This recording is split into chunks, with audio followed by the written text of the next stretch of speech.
Abina had always carried one dream close to her heart, a home by the sea.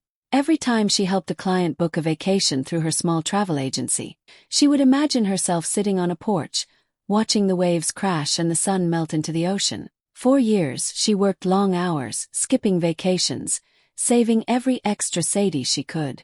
While others bought new phones or designer bags, Abina quietly built her future, one deposit at a time. The day she finally signed the papers for her own $600,000 beach house in Takoradi felt unreal. The walls were painted white like seashells, the windows open to the ocean breeze, and the sound of the waves felt like music to her soul. Her sister Afi cried happy tears when she saw it, saying, "You did it, Abina. You really did it." Even Kojo, her husband, smiled proudly at first, hugging her as they stood on the balcony, the sunset painting the sky behind them. But the joy didn't last long. Within days, Kojo's family began showing up uninvited. His mother, Mama Surwa, walked through the rooms like she owned the place, touching the furniture and shaking her head. "All this just for show," she murmured. His brothers laughed quietly, saying she must have found herself a rich foreign client to afford it. Abina tried to laugh it off, tried to believe they were only joking, but she could feel the jealousy in their eyes, the coldness behind their smiles. That night, as she stood on her porch watching the moon shimmer over the water, Abina whispered to herself, "I worked for this. No one can take this from me." She didn't know then, those words would soon be tested in the hardest way imaginable. At first, Abina tried to welcome everyone with kindness. She thought maybe, over time, Kojo's family would see how much love she had for them. But soon their visits became too frequent, and too controlling. Mama Surwa began showing up without calling, walking straight into the house as if she owned it. She would bring her friends from the neighborhood, proudly saying, "Come and see the house my son built for his wife. He's such a good man." Abina would just stand there, forcing a smile, her heart quietly breaking. She wanted to speak up, to tell them she was the one who bought the house. Every brick, every tile paid for with her hard-earned savings. But out of respect for her husband, she stayed silent. Kojo would only shrug when she mentioned it later. "It's just how my mother talks," he'd say. "Don't take it to heart." Yet every time Mama Surwa called the house a gift from her son, Abina felt her joy slowly fading, replaced by a tight ache in her chest. Things got worse when Kojo's brothers started coming over too. They treated the place like a family vacation home, sleeping on the couch, leaving dishes unwashed, and bringing their friends to swim at the private beach. One evening, Abina overheard them laughing on the porch, saying, "Our brother really married well. This house will stay in the Mensa family forever." She froze at those words, her heart pounding. Was that how they saw her dream, as something they could claim for themselves? Afi, her younger sister, came to visit one weekend and noticed the tension right away. "Why do they act like this house belongs to them?" she asked quietly as they prepared dinner. Abina sighed, forcing a smile. "They're just proud," she replied, though her voice trembled. But Afi wasn't convinced. "No, sister. That's not pride. That's envy. They don't love your success. They resent it." That night, Afi held her sister's hand and said, "Be careful. People who can't celebrate you will one day try to destroy what you've built." Abina nodded, her eyes glistening. She wanted to believe her family-in-law would change, that love would soften their jealousy. But deep down, a quiet fear began to grow, that the sea breeze carrying her dreams might soon turn into a storm. That morning started like any other. Abina woke up early, packed her lunch, and left for work with a smile. She was finally getting a big client at her travel agency, and she planned to surprise Kojo that evening with his favorite meal, jollof and grilled tilapia. The sea breeze felt lighter that morning, almost like a good omen. But when she returned home later that afternoon, everything changed. As her car pulled into the driveway, Abina noticed something strange. Her key wouldn't turn. She tried again, frowning. The lock had been changed. Confused, she knocked, calling out, "Kojo? Is anyone home?" No answer. Then, Kojo's two brothers stepped out from the gate, their faces cold. "What's going on?" she asked, her voice shaking slightly. The older one smirked and said, This property belongs to the Mensa family now. You can't come in. For a moment, Abina laughed nervously, thinking it had to be a joke. Stop playing, she said. This is my house. But they didn't move. One of them waved a document in her face, saying, Not anymore. The papers say otherwise. Her heart began to race. She snatched the paper from his hand, scanning the bold letters. Transfer of ownership. And at the bottom, clear as day, was her own signature. Her hands trembled. What is this? Who did this? She whispered. The brothers only crossed their arms, saying, You can take it up with our lawyer. Minutes later, a man in a suit arrived, calm, smug, and distant. He handed her more documents, all neatly stamped and sealed. Everything has been processed legally, he said. Mrs. Mensa, you signed the transfer. Abina's world spun. She shook her head in disbelief. That's not my signature. I never signed anything, she cried, her voice breaking. But no one cared. The lawyer simply said, Then you'll have to prove it in court. The brothers laughed behind her, muttering, Next time learn your place. Tears blurred her vision as she looked at the house she had built with years of hard work, now locked away from her. Neighbors peeked from their windows, whispering. Humiliation burned in her chest, but deeper than that was heartbreak. She called Kojo's phone again and again, but he didn't answer. Finally, she sat on the porch steps, clutching the fake papers, whispering through her tears. Why would you do this to me, Kojo? I trusted you. The waves in the distance crashed harder that evening, as if the sea itself was mourning with her.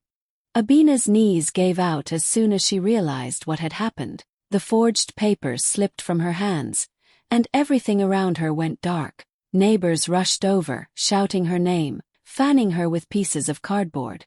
When she opened her eyes again, she was lying on the front steps of her own home, the home she was now locked out of. Her chest felt heavy, her throat dry. The betrayal was too much to bear. An hour later, Kojo finally showed up. He ran toward her, pretending to be shocked. Abina, what happened? Why are you on the ground? He asked, crouching beside her. She looked at him through tear-filled eyes, searching for even a flicker of guilt. Kojo, your brothers changed the locks, she whispered weakly. They said the house belongs to your family now. Kojo widened his eyes, putting on his best act. That's impossible.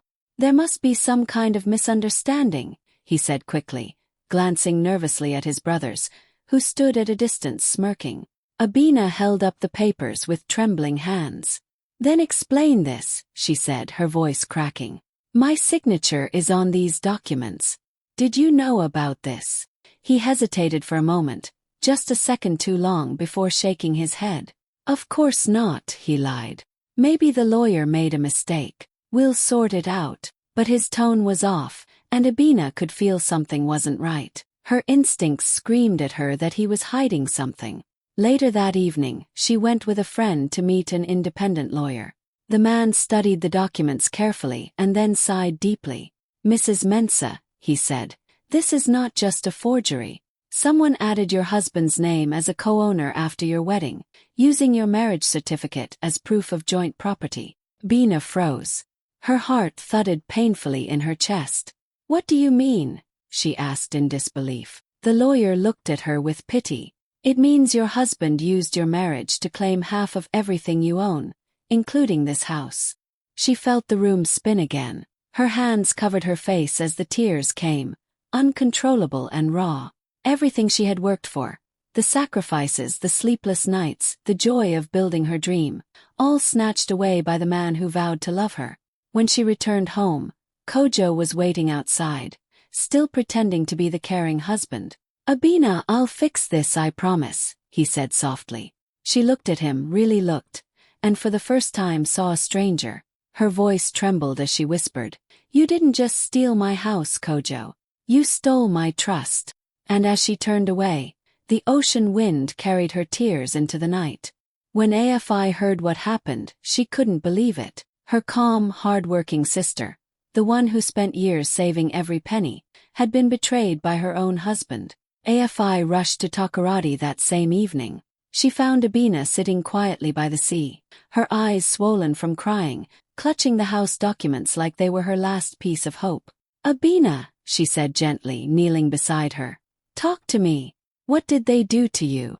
Abina's voice trembled as she spoke. "They took everything, AFI. My home, my peace, my dreams.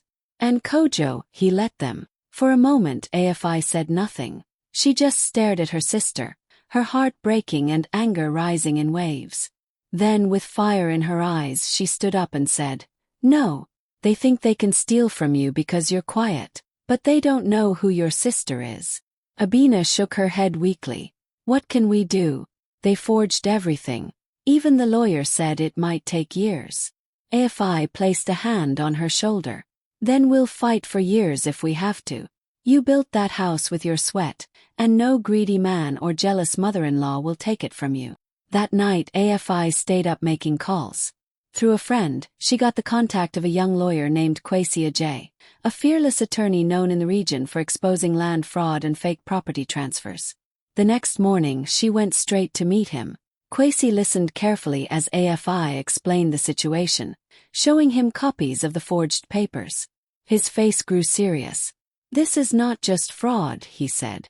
"It's organized theft. They used your sister's marriage to trap her legally." He promised to take the case immediately. "But we'll need proof, real proof, not just emotion." AFI nodded firmly. "You'll get it. Whatever it takes." She returned to Abina's place that night with renewed determination. "Kwesi's on our side," she said confidently. "He's smart, and he's not afraid of powerful people." Abina looked at her sister, still uncertain but comforted by her strength. "What if we lose?" she asked softly. Fi smiled, wiping her tears. "Then we'll lose fighting, not hiding." From that day forward, AFI became her sister's protector, her voice, her shield. While Abina had lost faith in people, AFI carried enough courage for them both. Deep down, Abina knew this battle was no longer just about a house. It was about dignity, justice, and showing that silence could no longer be her armor. Kwesi got to work right away. He wasn't the kind of lawyer who waited for things to happen. He made them happen. Within days, he started digging through public records, property registries, and bank transfers. What he found left everyone speechless. The beach house had been secretly transferred to a shell company, a fake business, registered under Mama Surwa's name. The papers claimed the company had bought the house from Abina as part of a family property deal. And the documents that made it legal. Abina's marriage certificate. Kwesi called AFI and Abina to his office, spreading the evidence across the table. "They used your marriage to claim your assets," he explained, his tone sharp. "Kojo's mother is listed as the company's director, but the transactions came from your husband's account. This was planned carefully." Abina's hands trembled as she stared at the papers. "So all this time, Kojo and his mother were working together," she whispered. Kwesi nodded. "Yes, they built this trap months ago.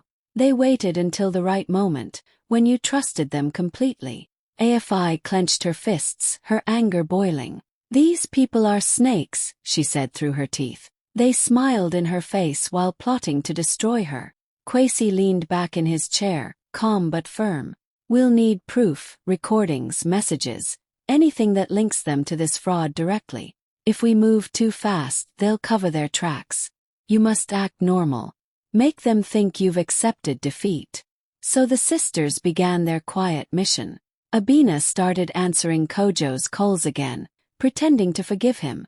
"Maybe it's best to move on," she said sweetly one night, while AFI secretly recorded the entire call. Kojo took the bait, growing careless. He mentioned that his mother had handled the paperwork, and that everything was already in the family's name. Every word, every slip, every lie was captured. AFI also called Mama Surwa, pretending to ask for advice, acting naive. "Maybe it's better that the house stays in your name, Mama. You're older and wiser," she said. Mama Surwa laughed proudly and replied, "Of course, my daughter. These things are better kept in family hands." AFI saved that recording too. Weeks passed like this, pretending to be calm while quietly gathering evidence. Abina smiled in public, but behind closed doors, she was burning with pain and determination.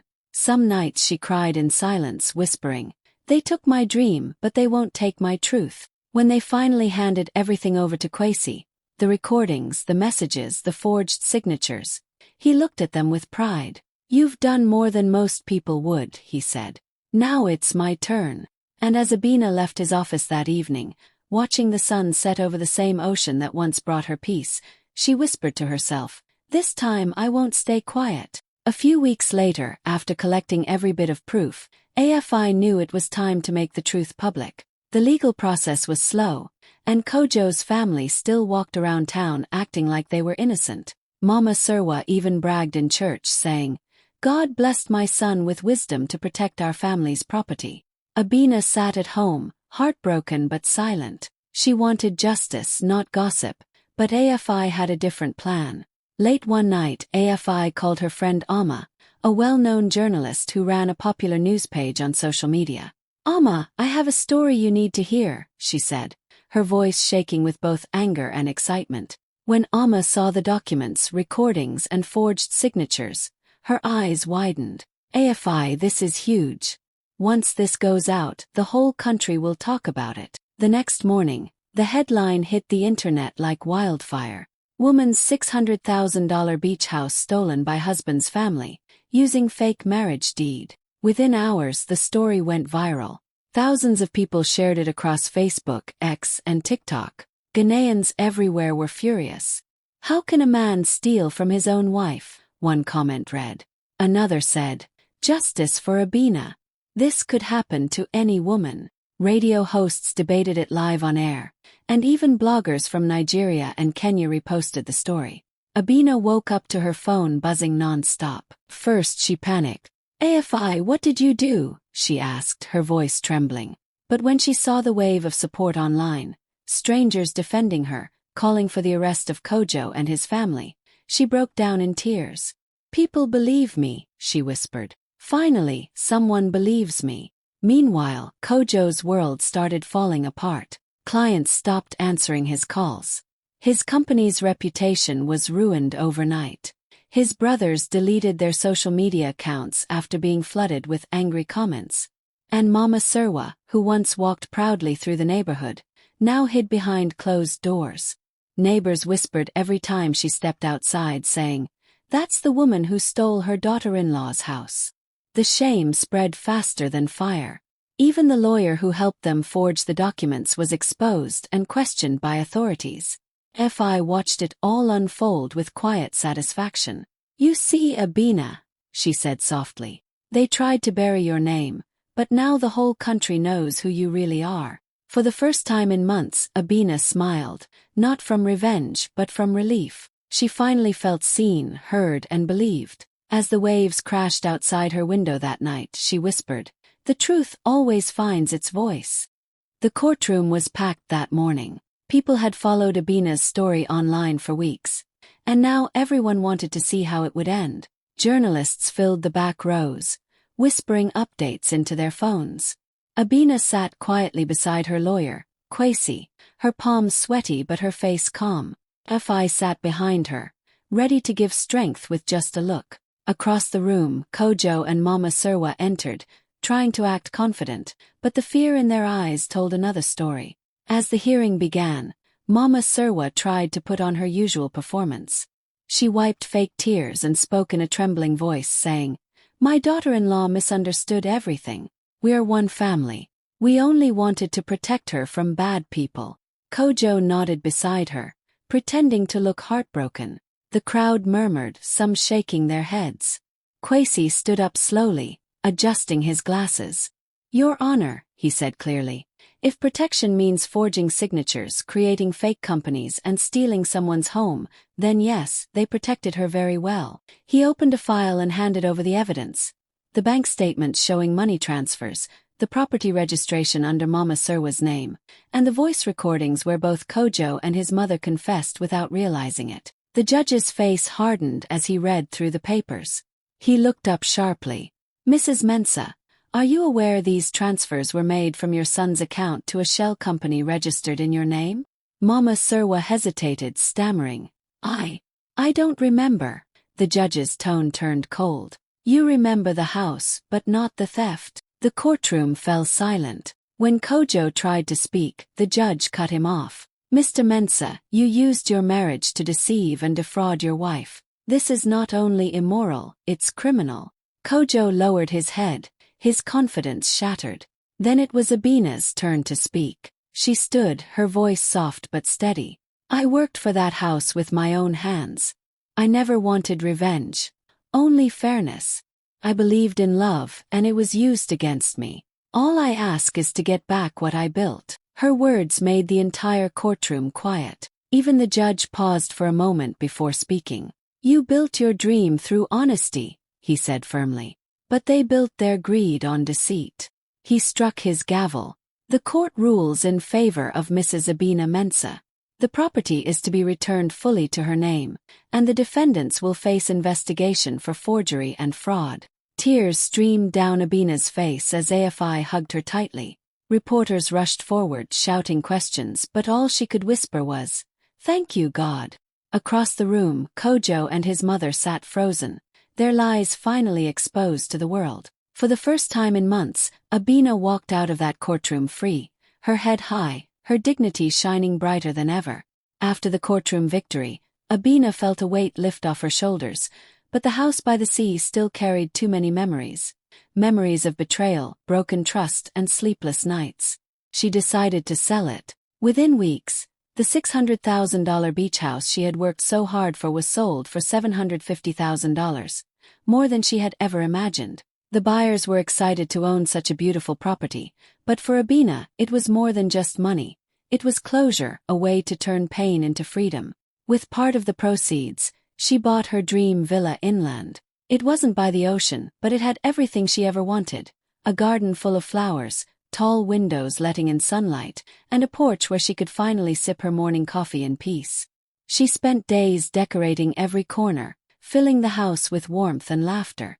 Fi helped her move in, teasing, "Finally, a place where no one can steal your dreams." Abina laughed, a genuine free laugh that had been missing for months. Then one afternoon, Kojo showed up at the villa. His face was pale, his usual charm gone. "Abina, please. I didn't mean for any of it to go this far. Can we talk?" he stammered.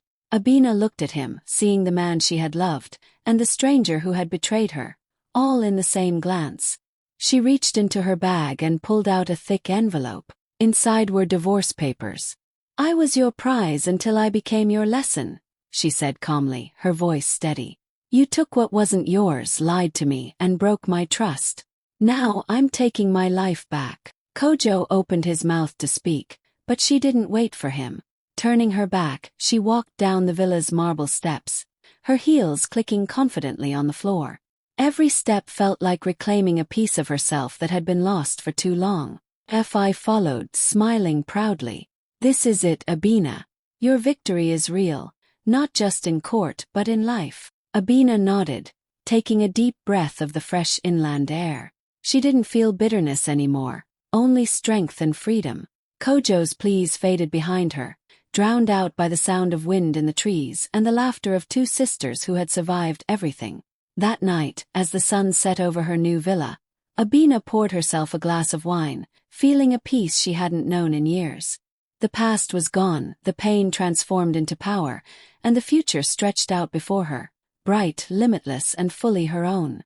Months had passed since the courtroom battle, and life had finally settled into a calm rhythm for Abina. One late afternoon, she and AFI drove back to the coast, not to the house by the sea that held so many painful memories, but to a quiet, hidden beach they had discovered years ago. They carried a small cooler filled with fresh coconut water, laughing as they kicked off their shoes and let the sand run between their toes.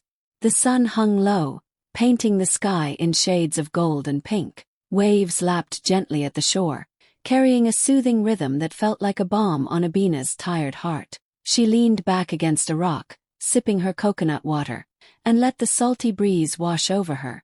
AFI nudged her playfully. "You know, Abina, you lost a husband but you gained something much bigger." Abina smiled faintly, her eyes following a flock of birds skimming the water. "Peace," she said softly. "And freedom." She paused, looking at her sister. And I learned something else too. AFI tilted her head. What's that?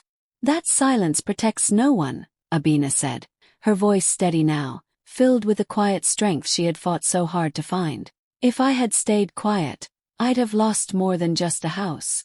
I'd have lost myself. The sisters sat together in silence for a few moments, letting the sound of the ocean fill the space between them. Then, without warning, AFI laughed, a bright, carefree laugh, and Abina joined in. Their laughter echoed across the beach, carried by the wind, mixing with the sound of the waves. The camera would have panned over the endless ocean, catching the sunlight dancing on the water, the two sisters small but unbroken against the vast horizon.